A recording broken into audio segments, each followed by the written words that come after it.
What's happening? Welcome into a Thursday, October the 13th, one of the final HorsePlayers Happy Hours of 2022. My name is Matt Bernier. Typically, I'm joined by Peter Thomas Fornatel. Unfortunately, PTF a late scratch this week. Hopefully, everything's going to be all right. No reason to think that it won't, but late scratch, he's not here. You're stuck with me for the next hour. Those of you that are new to HorsePlayers Happy Hour, first things first, welcome. Thanks for checking us out. We've been doing this basically since Belmont Stakes time, right through the Breeders' Cup. And the entire sort of beginning of HorsePlayers Happy Hour began back at the very beginning of the pandemic. And it's sort of morphed into what we have going on now, a regular season followed by a playoff series, if you will, a number of different weeks. And we started last week.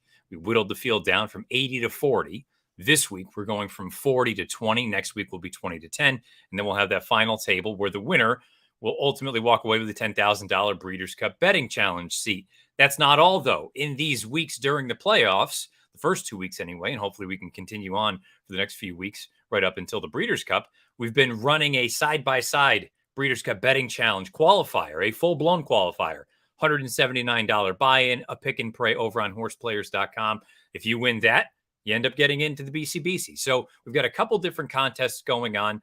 And hopefully, again, we can do this again next year. It really boils down to how much it's supported by the players. And the beautiful thing about HorsePlayers Happy Hour and these contests in general, not only is this a way for some folks to sort of dip a toe if they've never played in contests, or contest players that are diehards that are looking for a positive sort of EV experience, all the VIG, the juice goes to charity, to our friends at TRF and TAA. Taking care of the horses when their job on the racetrack has come to a conclusion. Honestly, it's the least we can do for the enjoyment that they give us. For some folks, more so than others, the monetary gifts that they can give you, the least that we can do is make sure that they are taken care of when their job on the racetrack has come to an end. So good things all around for the playoffs, and then also for this sort of side-by-side contest, if you will. If you're watching along, please feel free to leave some comments, whether you're on YouTube, whether you're on the social channels, Facebook, Twitter, whatever it may be, for the Breeders' Cup, as well as in the Money Media. If you want to talk about the contest races ongoing, if you want to talk about Breeders' Cup, if you want to talk about anything, let me know. Fire away in the comment section. Producer AJ will pull those up throughout the course of the next hour. Speaking of, this is kind of the layout. We're going to have a race coming up at Keeneland in about 8 minutes until race number 7. We'll talk about that race a little bit. There's actually a horse in there that I'm quite fond of. I've made a bit of a daily double. I'm alive in it, one anyway, and we'll talk about that a little bit more. In the midst after that, between our second contest race, that's part of this window, I'll also dive into a piece that will be repurposed as part of the Late Week Players podcast, which is taking a look at the Keeneland All-Turf Pick 3 happening on Friday afternoon, culminating in the Sycamore. So we've got a nice set of races. You got some maiden races in there. You've got an N1X as well as a graded stake for older, sort of those hardcore long-distance turf runners. So we'll talk about those 3 races, and then we'll get you ready for the last race of our window, which would be from Indiana, Horseshoe Indianapolis. It's an interesting little race. I wish I could have gotten a little bit more creative than I did, but it is what it is. AJ, why don't we start before we dive into this first race at Keeneland? Let's take a look at the 2 leaderboards that we have ongoing right now. Let's begin with the playoffs and take a look and see where things stack up. Again, the way the postseason works for HorsePlayers Happy Hour, we sort of whittle the field down half at a time. We started with 80 last week. That got cut in half to 40. This week, it's going to get cut down to 20. Let's see what we got. Here we go. HorsePlayers Happy Hour, the playoffs. It's going to be easier for me. It's kind of hard for me to see that on there, AJ. I don't know if there's a way to. There we go. So again, the top 20 are going to move on to round number 3. So don't worry about trying to win this thing. All you're trying to do is make the cut. Attaboy, AJ. There we go. Number 1 right now is Scott McGovern at 45.36. The beauty of Kentucky with the penny breakage. We're going to get some odd little numbers that go thrown around there. Edwin Sinowicki is in second at 41.06. And you know what? I'm not even going to read all the other prices. We're going to get all the way down to 20. Scott McGovern is also up there in third. David Browning, Matt Miller, Nathan Kaczynski, Michael Cavana, Chris Couples, Michael Domable, Robert Henderson, Jeff Van Dree, Dylan Donnelly, David Piers, Kevin Engelhard, Robert Henderson, Togo Travaglia, Robert Capalbo. We've got a couple of Matthew Abbotts. And in 20th right now is Keith Nodskov. who is tied with Kevin Engelhardt, but clearly based on a tiebreaker, Keith is ahead right now. As you can see that he is in 20th and Kevin is in 21st. That number is 1340. So all still to play for in those spots. Again, you're just trying to get inside the top 20, and you've got 4 races left to do it. To pick and pray, those of you that are unfamiliar with it, you put all your picks in before the first contest race goes off.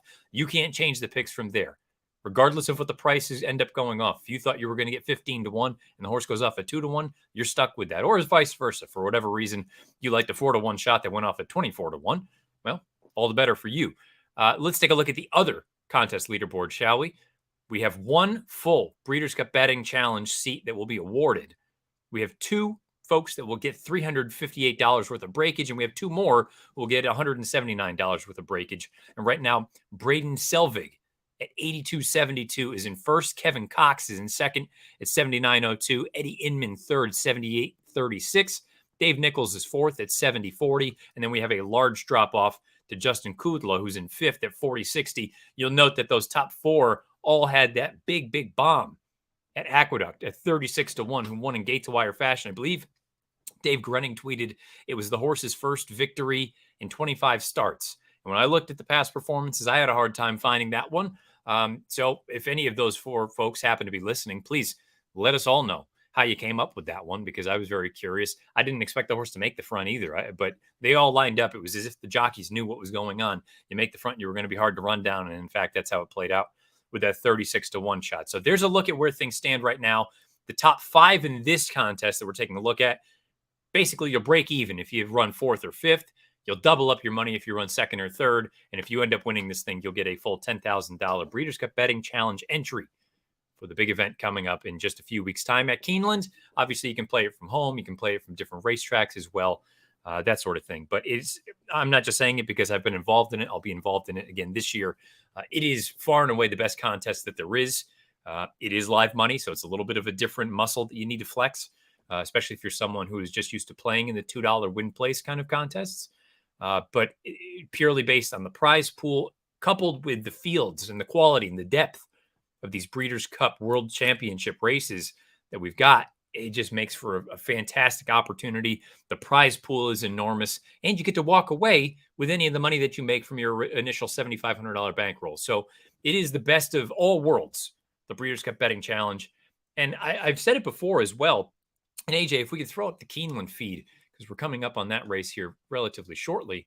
Even if you don't qualify, but you're someone who typically bets somewhere in that $10,000 range during the Breeders' Cup, and I know that's a big number for a lot of us, but there are folks out there that do that, and there are many out there that do considerably more than that. If you're going to put $10,000 through the windows Breeders' Cup weekend, not including multi-race sequences, the only multis that you can play in the BCBC are daily doubles, and not the special daily doubles. They need to be sort of conjoined races. You might as well play in the contest because of the added prize pool. It just makes all the sense in the world. If you're somebody who's a bit of a higher player and you're going to go and play no matter what, you might as well get involved where you've got great opportunity from a prize pool standpoint. So that's just my 2 cents. Again, those of you that have played in it or new to it or going to play for the first time, we'd love to hear from you. We've got a couple of folks in the comments. AJ, if we want to throw a couple of those up there right before. David Garrett, I'm a Lexingtonian and huge fan of Keeneland. I am upset well over 50. You're upset well over 50. I'm curious, David. Maybe you're well over 50 in the contest. I don't know. Judith Landon, how do we enter the contests? Very easy. Horseplayers.com. You head on over there. There's a list of the ongoing contests or the contests that are upcoming, and you can enter there. Easy ways for you to deposit and get involved. These contests that we're playing in, $179. But during the season, the HorsePlayers Happy Hour Tour, it's only a $20 buy-in. And again, this contest, as well as the contest during the regular season, the VIG goes to charity. So it's all for a good cause. And Nathan Kaczynski saying, hello, Matt, saying, Nathan, good on you. How are you? Good to hear from you. Let's talk a little bit about this maiden special weight race coming up at Keeneland. It's race number 7. They're on the Beard course, going about 7 furlongs. I really like the outside horse. The number 10 in here, Freezing Point, goes out for connections that I'd be lying if I said I was very familiar with. The rider is Gerardo Corrales. Came out of a race at Churchill Downs going 6 furlongs on September the 23rd. Ooh, did I hear something? Sounded like I heard somebody. Took some money in there that day. It was bet down below 10-1. And all things considered, I thought it was a really good effort. The top two were 1 and 2 throughout. Freezing Point got away a little bit awkwardly. All the inside horses kind of pinched one another, moved up down the backside, had to steady, angled out into the clear, rounding the far turn. And I thought put in a really solid bid. My sort of little note is better than looks. The horse was 6-1 on the morning line, currently 11-1. And this is one of those instances where I wish I could go back and redo things a little bit. I played a daily double starting in last race into this horse because I wasn't sure how this one would be bet. All told, I'm alive for, I believe the double is paying somewhere around $48, and I only had a little $10 double. So when you look at that compared to the 11-1 odds that the horse is currently sitting at, yeah, there's a little bit of added value in the double, but there's a chance that the 10 floats up from there. So, $20 to win versus a $20 double that I had played, $10, I should say, with two different horses. Maybe it was a bit of a boneheaded play, but it's always difficult to project how certain horses are going to be bet, especially for barns that are on the smaller side. We have a quick comment from Daniel Thompson. What do I think about using the number 1 horse, Sacred Ground, in here? Chased a slow pace in that career debut on turf for Diodoro. Getting over to the main track, I'd have to take a look at the pedigree, but Sharp As Tech is off to a great start as a stallion. So, look, inside draw early on, not the easiest of spots to be in, but look, we've seen Diodoro's horses run quite well, especially recently. Look, purely from a number standpoint, I'm not going to talk you off that one. And I think he had a decent price at 15-1. So good luck to you, Daniel. As we get ready, there's only a couple left to load because it's just me today. We're going to actually cut to the calls of these races. So without further ado, Kurt Becker with the call of race number 7 at Keeneland.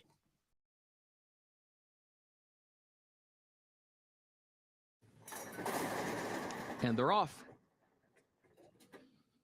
Malibu Mendelssohn off a step slowly. There's Summon Your Courage, Extra Anejo, and Sacred Ground to the inside. They come to the front in the opening strides. Freezing Point will join them. Center of the racetrack, Extra Anejo is the leader. Gets over next to the rail. Freezing Point second ahead. Summon Your Courage between that pair is third. Now a gap of 2 lengths back to Sacred Ground in fourth. Shebue moves up between horses in fifth position. Juan Valdez sixth up on the outside. A break of 4 more lengths back to Wilderzar in seventh. Level Up is eighth. Malibu Mendelssohn is in ninth. For Lampajo Verde is last of the 10. Extra Anejo the leader. 22.57 seconds the time for the opening quarter. Extra Anejo leads it by a length and a half around the far turn. Freezing Point, second 3/4 of a length. Summon Your Courage is third by a length. Shebue is fourth, running nearly 5 lengths off the lead, though. Then a break of 5 more lengths back to Juan Valdez and Sacred Ground. Extra Anejo comes to the quarter pole, has opened up on a 5-length lead to the top of the stretch. Summon Your Courage is in second. Shebue is in third. Freezing Point is fourth. Extra Anejo just glides into the final furlong. 8 lengths to the good. Shebue in a tussle for second with Summon Your Courage. Extra Anejo, a sparkling debut for the Keeneland September $1 million baby. It is all Extra Anejo. Tyler Gaffalione aboard. Shebue got second. Well then, that was pretty good. First time starter for Steve Asmussen. Extra Anejo. Horse cost $1.3 million at the Keeneland September 21 sale. It's the son of Into Mischief out of a hard-spun mare named Superiority Complex. She was actually a turf horse going long. So this one to debut at a distance slightly longer than 7 furlongs, to be geared down after going out there and making the pace, look, was no real surprise based on the tote board at 7-5. I'd be surprised if folks thought this horse would run like this. This was a sparkling debut. I'd be very curious to see what the fig is going to come back. But purely on optics, this was a big performance. Extra Anejo, 2-year-old son of Into Mischief, owned by Winchell Thoroughbreds, trained by Steve Asmussen, ridden to victory by Tyler Gaffalione. Have a day, Extra Anejo. That I'm sure the connections are a little bit disappointed that the Breeders' Cup is coming up when it is, simply because that kind of performance, although Cave Rock might scare some people away, that was very strong. Now, we're looking at the head-on. Broke severely inward. Be curious if there's going to be any kind of an inquiry, because that is, when you take out half the field like that, not great. But first time starter, you kind of expect some inexperience, some greenness to affect things. We'll keep an eye on this before I dive into the pick 3 on Friday at Keeneland, the all turf pick 3, just to see if there is any kind of an inquiry into that start. But just purely based on what the horse did out there first time through, I thought that was a fantastic effort. And again, the dam is distance on grass. So for this one, we know the into mischiefs, they can basically do anything. But for him to debut going a tough distance, about 7 furlongs, show speed and bury this field. And I mean, you look at some of the figs that these other horses have earned. Probably the measuring stick in here is Summon Your Courage, the 9, who runs third, who has a couple of buyer speed figures of 72 and 80 in his back pocket. So if he ran anything in that ballpark, he got humbled in here. I'd be very curious to see what kind of fig this race will ultimately produce, because it was a spectacular performance from Extra Anejo. That's a name to keep in your stable mail or your horse watch or whatever you'd like to call it, because this one looks like he's got a big future ahead of him. And it doesn't seem like they're going to show anything as far as a inquiry or anything like that is concerned. So, AJ, we can button that one up. Let me take a look and see how much time we have until our next race in the contest. We have 19 minutes. This is perfect for the 6th at Horseshoe Indianapolis. So what we're going to do, as PTF and I are so prone to do, we're going to use this little time here to talk about the Friday all-turf pick 3 at Keeneland. You've got 3 turf races on the card. It's a $3 base minimum play, but we're going to use this and repurpose it for the Friday show as well. So we'll have a little bit of a reset. AJ, after the show, will do his magic. He'll cut this out, throw it into the late pod. And if you listen to the late week pod, you're going to get a little bit of a sneak peek. So here's a little bit of a break. What's happening? Matt Bernier here talking about the all-turf pick 3 at Keeneland happening on Friday afternoon.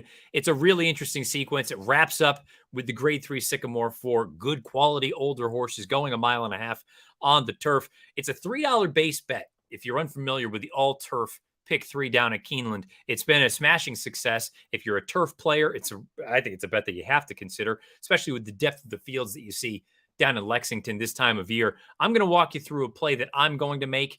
No, I'm not going to go super deep in any of these races, to be honest. I'm going to go 2 by 2 by 1. So again, you can press it up a little bit if you want. And I don't think that's a terrible thing to do in pools like this. That play alone would cost you $12. But again, who's to say you don't play that for $9, sort of your 3x increment of the $3 base bet. But that's just my opinion. That's how I would go about it. You do it however you see fit. We're going to start with race number 5. It's an N1X going 1 mile on the grass. You could make a case for many different horses. The 3 Lady Poochie makes sense. The 4 Sensitivity, big speed in there, but I think there are a number of horses in this race that have a fair bit of speed. The 8, Isn't She Lovely, is one that figures to show a little bit of early foot. One of the 2 horses that I'm going to use probably is in and among that sort of group early on, which is not ideal. But I'm going to use the 6 Precursory in here for Bill Mott. This is a 3-year-old daughter of Cantharos out of an Empire Maker mare, trying turf for the first time. Now, Cantharos is much better as a turf sprint sire, but he's still pretty darn good as a turf route sire as well. I think right around 10%. John Velasquez has them out. This one broke her maiden in her most recent start at Saratoga on the main track, earned a 78 buyer that day. Forwardly placed. I would expect her to be forwardly placed here, stretching out in distance. I'm hopeful, though, she wasn't on the lead in that run at Saratoga. So with the other speeds in this spot, I'm hopeful Johnny V can let them go and Precursory takes up sort of a pressing position, and maybe she just gets the jump on the deep closers. We'll find out if she takes to the turf. She's worked on it a couple times. And for someone like Bill Mott to take a Judd Mott homebred who just broke her maiden on dirt and move her over to turf, I think it's probably a pretty shrewd move. So she's one of 2 in here that I'm going to use. The other one is sort of the Captain Obvious horse. I'm going to assume Harrington Rocket is going to be the favorite when all is said and done. She's 4-1 on Nick Tamero's morning line. She broke her maiden most recently at Kentucky Downs. It's been a relatively solid race so far. The ninth place finisher was a next out winner with a 72 buyer, improving from a 66. The 12th and the last place finisher in that race at Kentucky Downs came back to earn a 50 in her next start, moving up from the 43 buyer, I should say, in her prior run. So I think there's reason to believe that 82, maybe you can project her getting up into somewhere about an 85 or an 86. If she does that, I think she's going to be tough to run down, even with that tough outside draw. Tyler Gaffalione is aboard. So for me, in the first leg of the all-turf pick 3 at Keeneland on Friday afternoon, I'm going to use the 6 Precursory and the 9 Harrington Rocket. Let's fast forward to race number 7. It is a maiden special weight affair, going 8.5 furlongs on the turf. Another just super deep field. Down on the inside, you've got Callie's Grit, who was the favorite at post time for the Kentucky Downs Juvenile. That was over very testing ground. She was effectively eased, but she's still a maiden. Be very curious to see what we get for her, for Joe Sharp. Take a look at some of the other horses in here. Sunbee for Graham Motion. Johnny V has the mount here. Had a wicked pace to run at Pimlico most recently, but closed very well. Third start, maybe third time is the charm for her to finally break her maiden here. Watch This Money for Steve Asmussen, trying turf for the second time. Tried the run at Kentucky Downs most recently. I'm a big believer in the Kentucky Downs to Keeneland form, sort of that translating. It's not a guarantee. It's not gospel, but I think it's something that you can at least kind of hang your hat on as possibly an inkling of a horse that could take to a different surface or a different racetrack. You could even use the 8 Mystify for Christopher Davis. I didn't think that debut was terrible. 5.5 furlongs at Ellis Park. She stretches out. She's a daughter of Connect. I would think that longer will be better for her. But the 2 horses that I'm going to use in this leg, the number 2, Self-Confident. I really loved the finish, and this would be sort of my top pick if I needed to make a pick in the race. Debuted at Kentucky Downs for Shug McGahee, a homebred for the Phipps stable. You take a look at the pedigree. This one's a half to Dreams of Tomorrow, who's more or less a low 90 buyer kind of turf runner. Finished like a really good thing down on the outside of the racetrack, finished with a flurry. The buyer was a little bit on the light side compared to some of the other horses in here, but I just love the way that she finished at the very end. And to me, it suggests that this distance isn't going to be an issue. Keep in mind, at Kentucky Downs, they almost finish on a little bit of an incline. So as we talk about all the time with the Europeans that come over here, a mile in Europe is not a mile in the United States. You can pretty safely bet on a miler in Europe being able to stretch out to a mile and an eighth, a mile and a quarter, even in some instances. Self-confident, I don't think the distance will be the problem. It's a matter of, can she jump up enough in her second lifetime start for a fully capable barn? I do like this filly quite a bit. And if she were in that 7-2 range, she would be one that I would be considering betting outright, but I will definitely be using her in this sequence. And the other horse that I'm going to use in this middle leg of this sequence is the 9, Bolt Oro, who goes out from Mark Cassie. This is a third-time starter, daughter of Bolt Doro. Bolt Doro is off to a great start as a stallion, 18% with turf routers. And she's another one that finished with a flurry at the very end. I guess the concern for Bolt Oro, the 9 in this race, would be that the field that she ran against at Kentucky Downs on September 8th might not have been the strongest. You've had a couple of horses come back, and they've either barely equaled or actually regressed from the number that they earned in that Kentucky Downs race. So that would be my only caveat with the 9 Bolt Oro before I'm sitting here going all in on her. I'm a little unsure of the field that she ran against. And purely on visuals, yes, her and the 2 Self-Confident looked similar.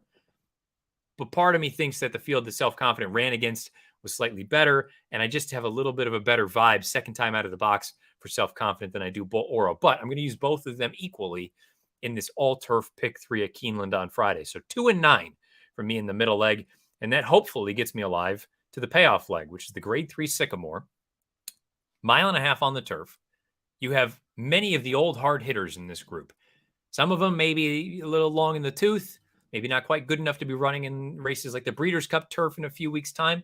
But who knows? I wouldn't totally rule that out for some of these. Be a quick turnaround, yes, but you've got horses like Arklow in here, who I loved going into the Kentucky Downs Turf Cup most recently. And for whatever reason, he didn't fire. He was in great position. I had said during the broadcast, I said, boy, the trip is not going to be the problem. And he was in a great spot, and then he just came up completely empty. I thought it was a terrible performance, and I would be afraid of backing him at a short number again in a spot like this. Now, having said that, we are talking about a multi-race sequence. So if you like some big prices earlier in those first 2 legs, maybe this is one of those where you sit here and say, well, I certainly don't want to get beat by him. I don't know. I wouldn't use him defensively. I'm playing a smaller ticket. I'm going to pitch him out and say, you know what, if you beat me, I tip my cap. You got back to your best. But I thought it was such a disappointing performance at Kentucky Downs that I'm going to be against Arklow in here. A couple other big names. Highland Chief, the 4, goes out for Graham Motion. A lot of people looked at that man of war and said, boy, he's going to be the boss of this division over the summer and into the fall. The Manhattan, I didn't really think there was much of an excuse. He had pace and didn't really kick on at the end.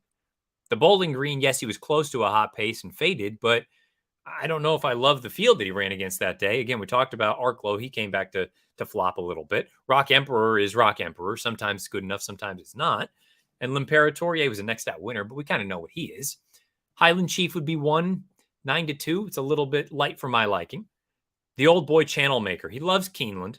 He won there earlier this spring in the Elkhorn, basically the spring version of this race. He likes to be forwardly placed, but he's coming off of a terrible performance in the Sword Dancer. You need to blindly be able to forgive that. I will say, this form cycle here in 2022, he's been in and out. Big race off the layoff in the Elkhorn. He wins that. He comes back in the Manhattan. Nowhere. Comes back in the Grand Couturier. Wins that one. Comes back in the Sword Dancer and bombs. Maybe he's ready for a big run at 6-1 for Bill Mott and Luis Saez. Mira Mission. Mira Mission might be the now horse. Goes out for Ian Wilkes. Nearly stole the Sword Dancer at Saratoga. My fear is that the distance was the thing that got to this one at the very end. And yes, you can say Gufo went and got him. But boy, with that kind of a lead in a race like that, I'm expecting you to be able to finish the deal. And he just couldn't quite do it.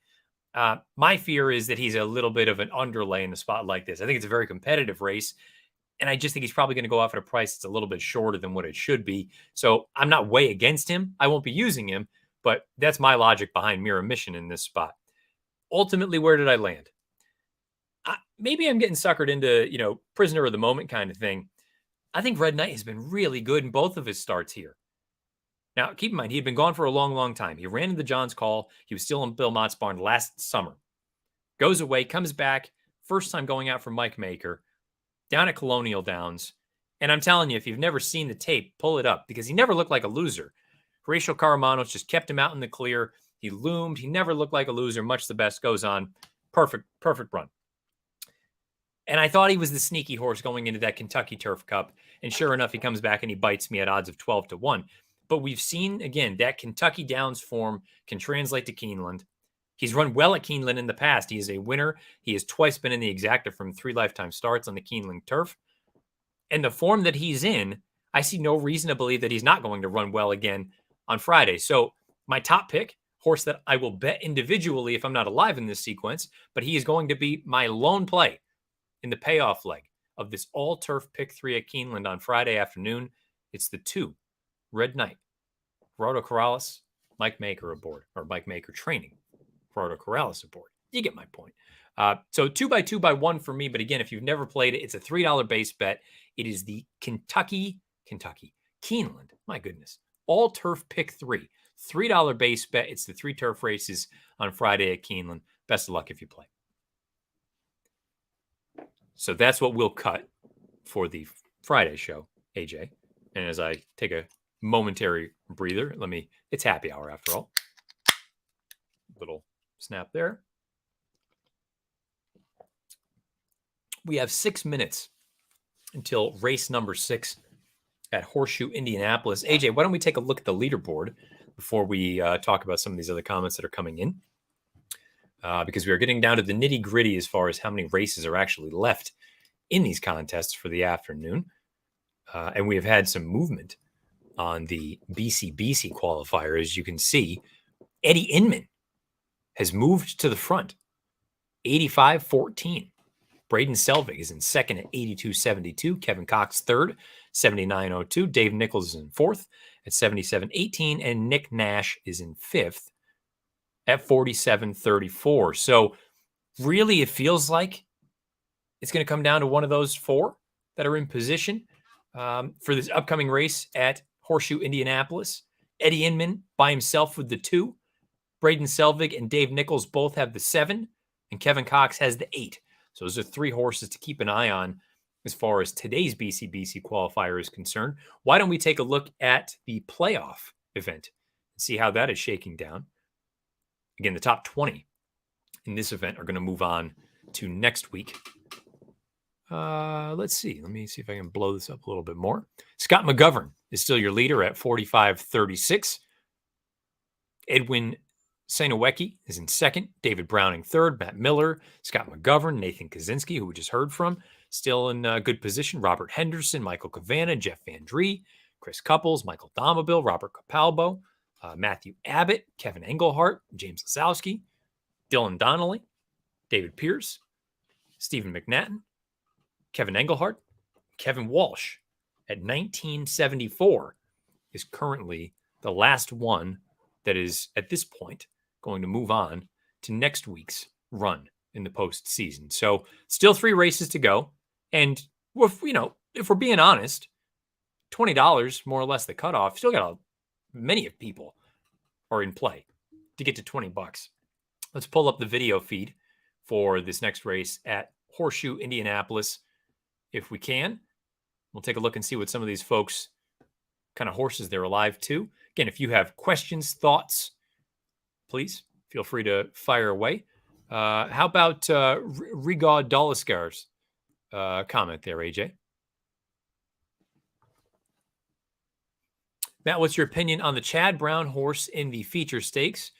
Would you add Ian Wilkes' horse to that ticket? Let me take a look here. So the feature, I assume we're talking about today's feature, which would be the 9th race. Let me take a look and see here. I'm going to try to pull up some past performances on the fly. No, maybe that is... No, that must not be where we are in the feature stakes. I don't have that. I don't really know which race you're talking about. Sir, if you could guide me in the right direction, that would be greatly appreciated. I can make a comment for you. Rob Capalbo, what is the beverage? Let me make it official. This is a local for me. It's called ESB, Extra Special Bitter. It's from a brewery called Tributary Brewing Company in Kittery, Maine, southern Maine. There's a story behind the brewery and the headmaster brewer or whatever his name is. But I'm going to butcher it, so I'm not going to dive into it too much. But it's good. It's happy hour. You got to indulge a little bit here. DIY Rojo has the 9 at Horseshoe Indianapolis. Let's take a look and see what we've got for a price up here. It's hard to have the 9 because there's only 8 horses here in this race. Michael Downbull, so he's alluding to the Sycamore. Okay. So, he's looking for the Ian Wilkes horse.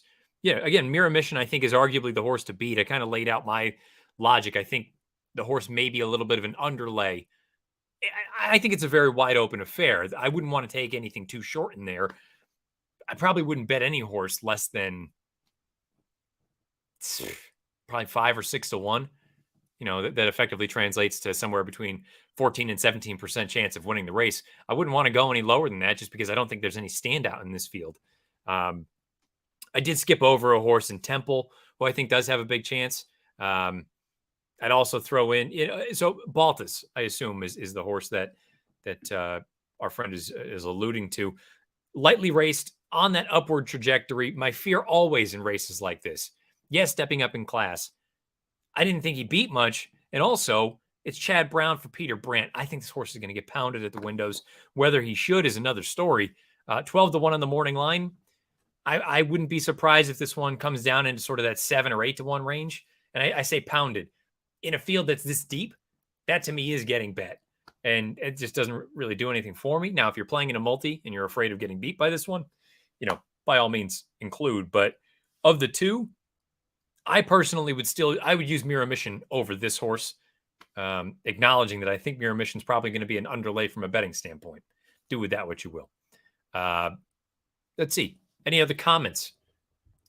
Oh, I pronounced his name correctly. Very good. Always feel good about that. It's not the easiest thing to do. 0 minutes to post. Rob, love the bitter beer.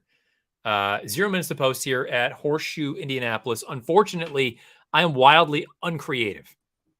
And DIY Rojo has corrected himself. I'm in the same boat. I couldn't do anything better than the 8 Runaway Fever in here. I also have a hard time believing we have 0 minutes to post as they're going through the post parade right now. But point being, this horse takes a massive drop in class, has shown a little bit early foot, gets back to the dirt, gets back to sprinting. I don't know, man. You take a look at some of the other figs in this race for the horses that have run. I'm never going to sit here and say a horse that is living in sort of the mid to high 30s on the buyer scale is a standout. But I just couldn't find anything else that I thought was all that interesting. Now, if you want to go and say a horse like the 7, Annie's Legacy, who's getting a complete makeover, first-time Lasix, blinkers go on, maybe that's going to wake this one up. I'm not going to argue with you. You take a look at some of the other runners that you could possibly make cases for. I guess draw a line through Darnell's most recent run, tried the turf. Prior to that, you had paired up buyer tops. But you're sitting at 9-2, 5-1. Doesn't have any kind of early foot. I'd be afraid of that. The 1 is taking money. Surly, that would be the alternative. Again, from a lightly raced standpoint, we don't know what this horse truly is at this point. But the 2 races we have seen have been less than stellar and purely on numbers. Is lengths behind the 8 horse right now. So I'm with you, DIY Rojo. I have a hard time getting past the 8. It's not a race that I'm going to be betting. It's part of the contest. I did play in the BCBC qualifier here this afternoon. I have not had anything particularly good to come. I only have $7.60, so I'm certainly not going to be involved in this thing. And I have the chalk in here, so do with that what you will. The top 4 in today's BCBC qualifier. 1, the leader, Eddie Inman, has the 2, who is 8-1. We have 2 people on the 7 at 13-1. Who I just mentioned, Annie's Legacy, the idea of sort of the complete makeover, blinkers on, first time Lasix, yada, yada. And then Kevin Cox has the chalk in here, the 8, which is very unlike Kevin Cox. But again, you don't really know how people are going to bet things with the pick and pray. It is what it is. You're kind of at the mercy of quite literally picking and praying. Nathan has another comment here. Which horse am I most looking forward to over Breeders' Cup weekend? Well, there's a couple of things going on this weekend that could potentially change up the way things are going to look for the Breeders' Cup. Modern Games is still a scheduled entrant in the QE2 over at Ascot on Champions Day. The ground, I don't think, is necessarily going to be to his liking. It sounds like it's good to soft. I don't know. I'd be very concerned about him running on ground that is less than favorable and then turning around in, let's call it 3 weeks' time, to come over here and run against the best of the best. Having said that, he is still lengths better than anything we have in the United States going a mile. He would probably be the main horse that I would be most interested in seeing Breeders' Cup weekend, aside from the obvious in Flightline. But I was actually going through late night the other night, watching replays. And AJ, we can leave that Horseshoe Indianapolis video up just so folks can get a look if they're trying to make a wager or they want to see how everything's shaken down as we get closer and closer to post time. I was going through and putting together past performances. It's something that I do when they're not readily available. I'll go through whether it's past PPs that I have downloaded or whatever, and just kind of cut and paste things. So you end up, depending on what kind of software you're using or what kind of hardware, whether it's Windows or Mac or anything like that, I just kind of copy paste PPs and slap them together. The distaff, I have a hard time getting past the top 2, both Malathat and Nest. Society, I do think is interesting. If you've listened to my show in the past, I brought her up after the Cotillion. I thought she's kind of sneaky as far as speed is concerned, especially if Latruska doesn't go. But that's kind of a tough race for me to really see too much crazy happening. The Classic, we've talked about it here before. If Flightline runs his race, he wins. Flat out. There's really no way to get around that. So I haven't spent a great deal of time trying to get creative there. My big thought with many of these races is, unless there is a reason that I'm against a favorite, I'm not going to try to reinvent the wheel. I've fallen into the trap far too many times. And I think we can all get sort of sucked into the Breeders' Cup being the best of the best purely from a gambling standpoint, which it is. But sometimes your best bet can be a favorite at 5-2 or 3-1.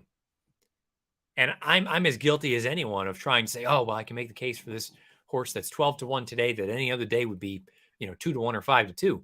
Well, if there's a legitimate favorite who's going to pay $8, how many times are you going to get that? Because in any other race, they could be 3-5. So unless I have a real reason to go against a heavy favorite as they're loading into the gate at Horseshoe Indianapolis, I think I'm inclined to not do that or try not to do that this year. Now, the Classic falls into that category. Probably not going to do anything crazy. The Distaff, I think the top two are the best, although I will admit, Society, I'm intrigued by.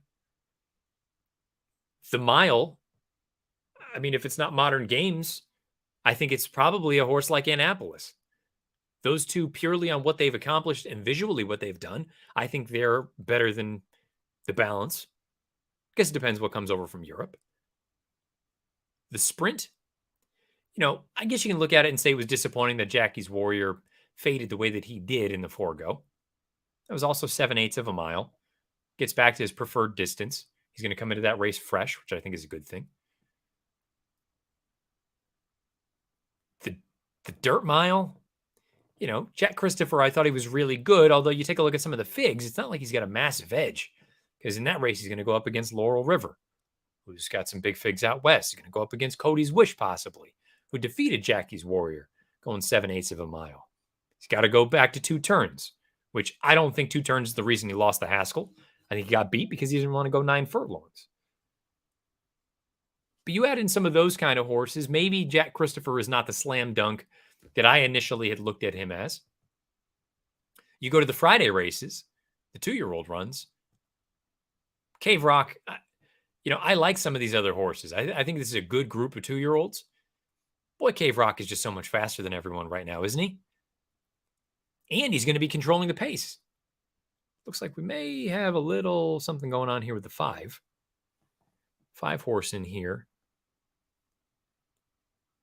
Is Pantalones en Fuego. Pantalones en Fuego. My Spanish is not super sharp. It's been a minute, but I believe that is Pants on Fire. I don't know if this is if this is an equipment adjustment or we are making a move. Oh, that's not ever good. As Ken Rudolph, who I worked with when I was making my runs out to TVG, said, you can't run naked. They don't let you do that. You gotta have some article of clothing on, and Pantalones en Fuego no longer does. So the 5 is out. Now that'll change the odds board, and this is really where, in a pick and pray kind of format, you run into some things that it's unfortunate because that money's going to get dispersed somewhere else. And now, if you were on the 8, that 8-5, all of a sudden, probably going to come 6-5 or evens, close to it, I would think. Your 4 all of a sudden is probably 9-5 as opposed to 3-1. That can obviously have major changes as far as the contest is concerned. If you were banking on making it up 2-1 on the favorite, now all of a sudden you're going to get 6-5. That's a big difference. There you go. Your money has changed. The 8 is down to 7-5. The 4 is down to 5-2. The 1 is down to 2-1. They have unloaded everyone. So we got a little bit of a delay, which is fine. We still have 15 minutes left in the broadcast. My friend Tom Espinoza says that my Spanish is correct. Yes, Pants on Fire, who was a good racehorse himself, but he was not Pantalones en Fuego. It's a different name.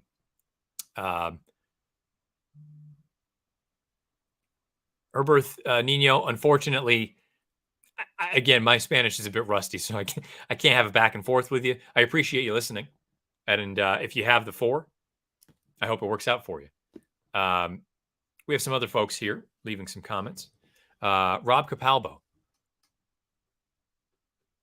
We pull that one up, AJ. It's a few comments back. If you ever want to stop at Treehouse for beers while passing through Massachusetts, drop me a message. Love to meet for a few. Treehouse Brewing or Brewery.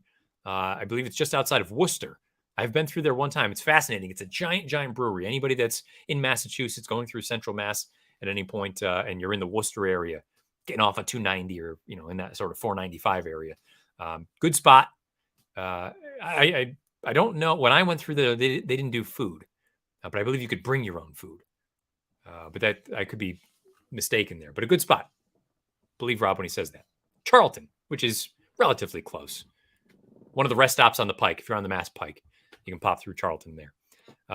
Let's take a look. Let's get it to John Dooley for the call of this race, and then we'll come back and catch up with some more comments. Late scratch, the 5 and the rough. Runaway Fever broke real sharp. Chocolate Truth, and there's Surly, who's now come up and after the lead for Joe Ramos. Surly lanes Runaway Fever, who tracks. Liz Said No in the yellow silks. With on the outside, Annie's Legacy, who's now gained fourth after the first furlong and a half. Darnell with the purple silks into fifth. Chocolate Truth is now back to sixth. And the trailer is Mr. Sinatra Glory Lady. Quarter in 23.02 seconds. Surly leads from Runaway Fever with Annie's Legacy looking to launch a bid as they go to 3 furlongs from home. Then Liz Said No. Darnell back into fifth. Chocolate Truth and the trailer remains Mr. Sinatra Glory Lady. These maiden fillies at the quarter pole. Runaway Fever comes to take on Surly with on the outside Annie's Legacy, a close third, half mile in 47.21 seconds. Runaway Fever's nosed in front of Surly. On the outside, Annie's Legacy, and Darnell now looks to gain toward the inside. 1 furlong to go. Runaway Fever just laid Surly. Darnell's in tight. Charging as Liz Said No. They come past the 16th. It is Runaway Fever for Rodney Prescott. Surly toward the rail. Runaway Fever has scored the winning run from Surly. Liz Said No. Gained third on the wire from Darnell. Then Annie's Legacy after that. Might not have been the most convincing victory, but Runaway Fever is a maiden no more. Gets the job done at odds of 7-5, tracks the pace throughout. Right here, I'm expecting her to open up, and she can never truly put Surly away. I feel a little bad for some folks that may have been on Darnell. I don't know. It's so hard to tell with those sort of things. If the horse has clear run down on the inside, does she go on through and get the job done? I thought she ran really well, all things considered. Doesn't help any of you that had her in the contest, but I thought she ran well. It's unfortunate that that hole never truly opened up for her down on the rail. She ends up running fourth. So it's 8-1. And how does that shake things up? Kevin Cox was the only person that had the 8, and the 1 was not had by any of the other 3 who are in that sort of little quartet of folks that are up toward the top. So depending on what the number comes back, 7-5, Kevin, I don't think he's going to quite get to the top, but it's going to be very close. It's going to be very close. It's probably going to be a couple bucks behind Eddie Inman. It's going to get real tight here. And the beauty is, for the most part, it's chaos for these last 2 races at Keeneland, race 9 and race 10, because the top 4, they're basically all different, with the exception of Kevin and Braden Selvig in that finale. They both have the 12. But otherwise, of the 8 possible runners, they have 6 uniques. So that's or 7 uniques, I should say. 6 uniques. You get my point. And the other thing, AJ, we can do is we're also going to pop through some other comments. Can you throw up Keeneland?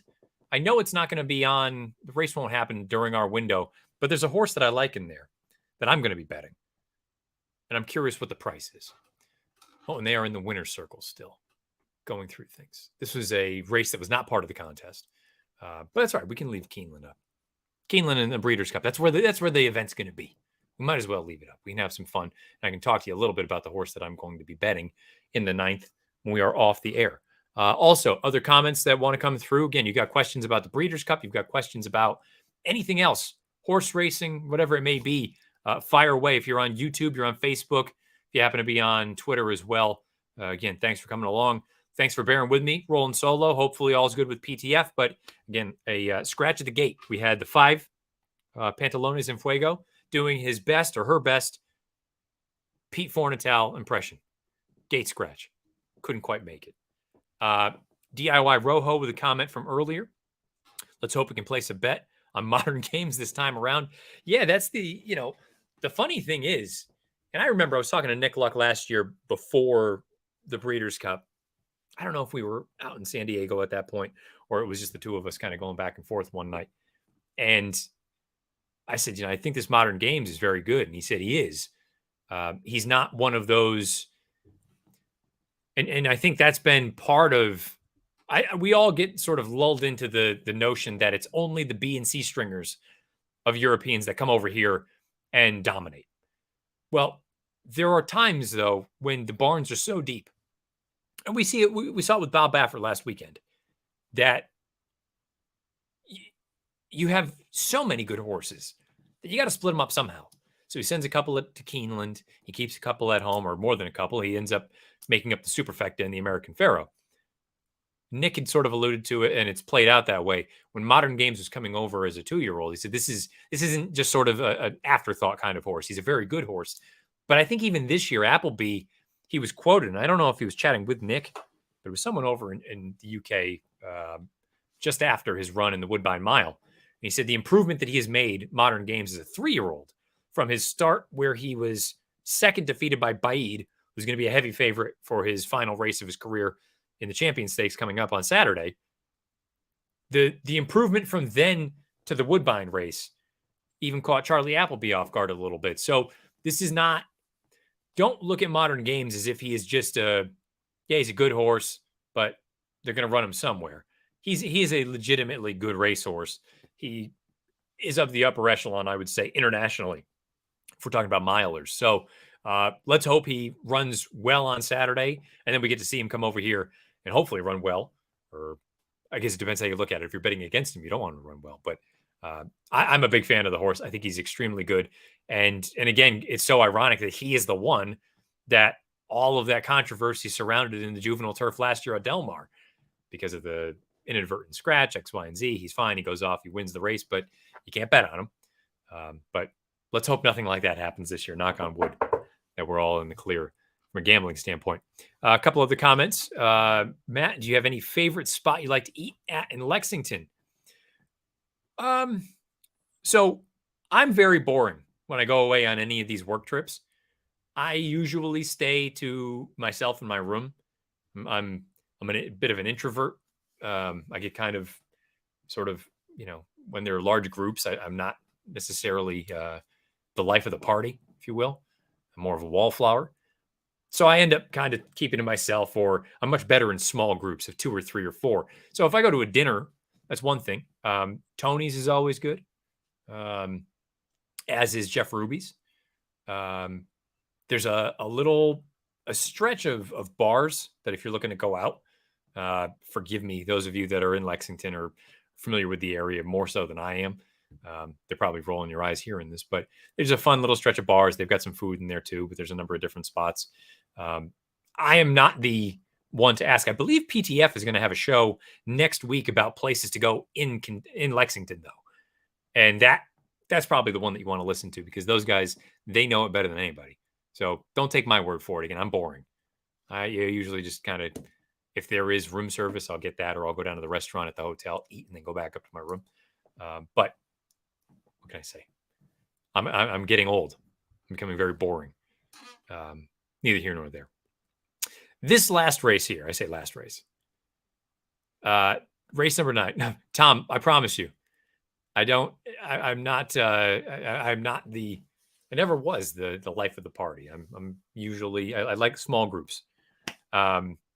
Race number 9, you got 22 minutes. This is one of the last 2 races of the contest.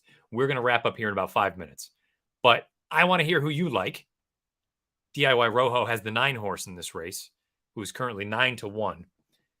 There were 2 horses that I was torn by, but I ultimately landed on the 4 in here. Let's talk a little bit about Let's Duet. Kenny McPeak trained, comes out of a starter allowance victory at Kentucky Downs. The final quarter, Let's Duet ran a full length faster than anyone else in that race. And I get it. You take a look and you watch. It wasn't the most visually impressive performance. Looked like they were all getting a little bit short at the end. But this horse put in a long sustained bid, was widest of all.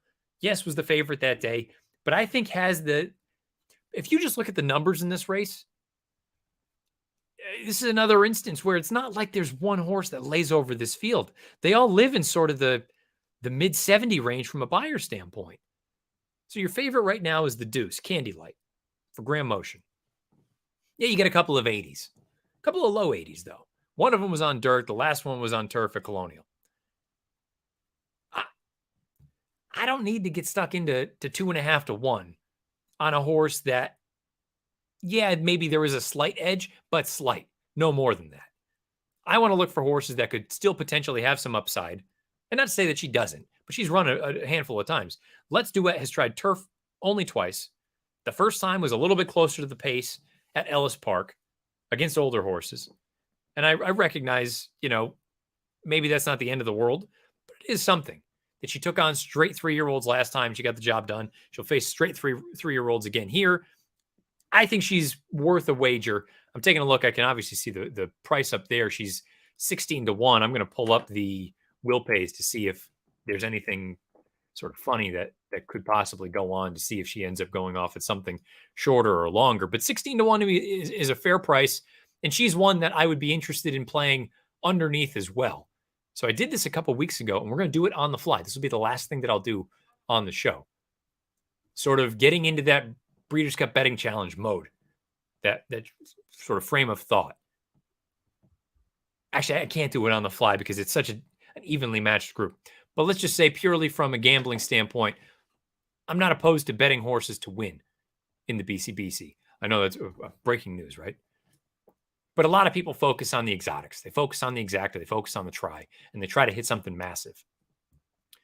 You can go through and find all the official rules on breederscup.com. Cali Green, this race is in 19 minutes. You can find the official rules there, but there are minimums that you need to hit on both Friday and Saturday. And it's some combination of $600 and $900. There's nothing wrong with taking a shot. Yeah, sure, you could hit a home run if I end up catching a try with the 4 in here, or an exacta with the 4 in here.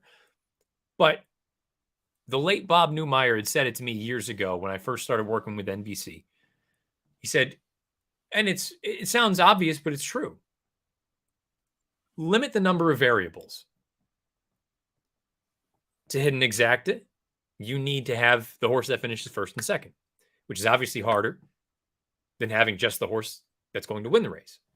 A trifecta, you need to have first, second, and third, which may not sound like much, but it is, in theory, 33% more difficult, or I guess technically it'd be 50% more difficult than just having the exacta.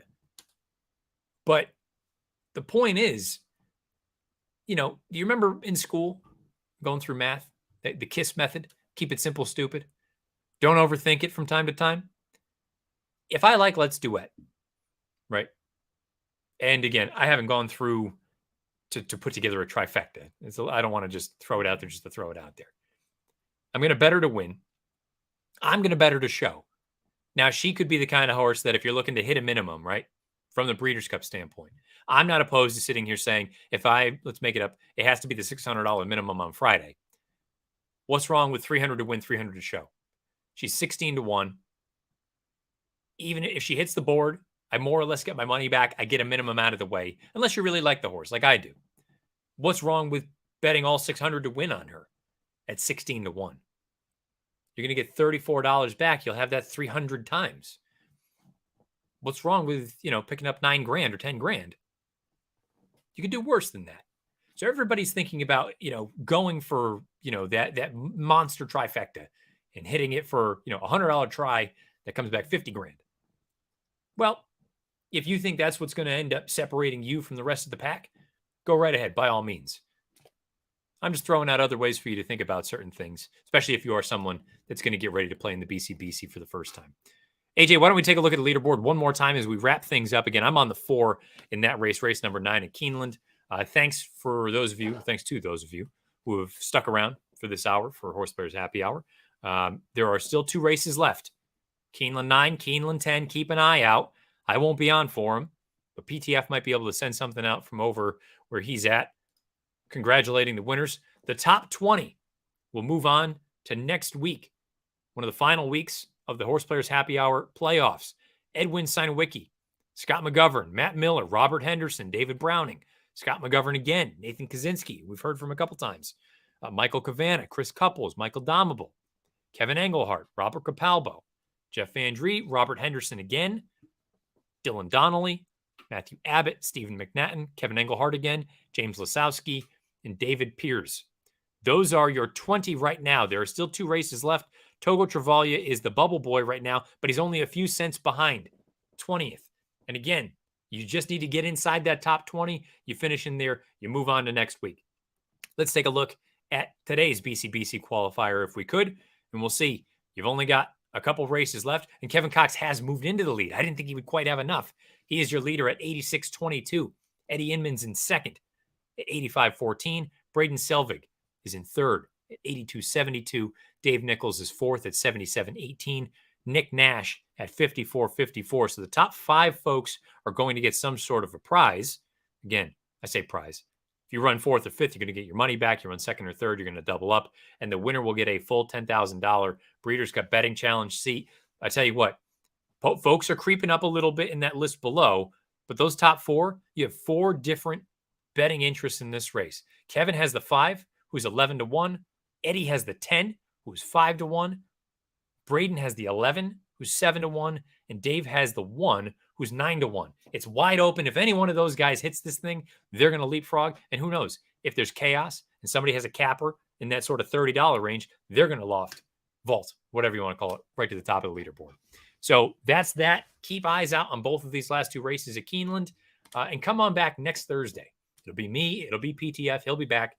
And we'll be going through one of the final rounds of the playoffs. We'll be going from 20 down to 10. And hopefully we'll also run one of these $179 buy-ins to the Breeders' Cup, with the winner getting a full Breeders' Cup Betting Challenge seat. I don't really know all the words that PTF says, but a few thank yous. Haley Amos and Justin McDonald over at the Breeders' Cup. Couldn't do any of this without them. Thanks to our friends at horseplayers.com. That's where you can log in and register for these contests. Also, their sister site is worth taking a look at, horseattorneys.com. And then thank you to producer AJ, who is stepping in for producer Craig, who had some other business to take care of. Again, PTF has all of his sign off. I'm just going to wrap it up with this. Thanks to all of you for hanging out with me this afternoon for an hour. Come on back next Thursday. We'll do it all again. Until then, best of luck however you play, whatever you play, wherever you play. This has been Horse Players Happy Hour.